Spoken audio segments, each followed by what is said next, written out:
നമസ്കാരം, ഞാൻ വിനീത് മംഗലത്ത്. 2026 ഫെബ്രുവരി 17 ചൊവ്വാഴ്ച ദിവസമാണ് കറുത്ത വാവ് വരുന്നത്. അന്നത്തെ ദിവസം സന്ധ്യയ്ക്ക് തീർച്ചയായിട്ടും 5 തിരിയിട്ട് വിളക്ക് തെളിയിച്ച് മരിച്ചുപോയവരെ, നിങ്ങളുടെ പിതൃക്കളെ തീർച്ചയായിട്ടും പ്രാർത്ഥിക്കേണ്ടതാണ്. വിഷ്ണു ക്ഷേത്ര ദർശനം നടത്തുന്നതും അതുപോലെ തന്നെ ശിവക്ഷേത്ര ദർശനം നടത്തുന്നതും വളരെ ഉത്തമമാണ്. വിഷ്ണു സഹസ്രനാമം ജപിക്കുക, ശിവ പഞ്ചാക്ഷരം ജപിക്കുക. അന്നത്തെ ദിവസം വളരെ പ്രാധാന്യമുള്ള ദിനമാണ്. വിഷ്ണുക്ഷേത്രത്തില് പിതൃപൂജ ചെയ്യുന്നതും, നിങ്ങളുടെ അടുത്ത ബന്ധുക്കൾ ആരെങ്കിലും മരിച്ചുപോയിട്ടുണ്ടെങ്കിൽ പിതൃപൂജ ചെയ്യുന്നതും വളരെ വളരെ നല്ലതാണ്. കാരണം നിങ്ങൾക്ക് ഉള്ള എല്ലാ ഐശ്വര്യങ്ങൾക്കും ഉള്ള ഒരു ബേസിക് ആയിട്ടുള്ള കാര്യമാണ് പിതൃക്കളുടെ അനുഗ്രഹം.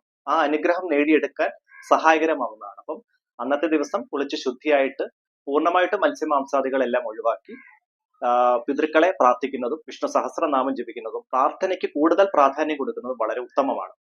എന്റെ astrology channel MSV4 astro research നിങ്ങൾ ആദ്യമായിട്ടാണ് കാണുന്നതെങ്കിൽ ദയവ് ചെയ്ത് സബ്സ്ക്രൈബ് ചെയ്യുക. അതുപോലെ ജീവിത പ്രശ്നങ്ങൾക്ക് കബഡി പ്രശ്നത്തിലൂടെ പരിഹാരത്തിന് താല്പര്യമുള്ളവർക്ക് ഡയറക്റ്റ് എന്റെ വാട്സപ്പ് നമ്പറിൽ മെസ്സേജ് അയച്ച് ബുക്ക് ചെയ്യാവുന്നതാണ്. എല്ലാവർക്കും നന്മയും ഐശ്വര്യവും നേർന്നുകൊണ്ട് നന്ദി, നമസ്കാരം.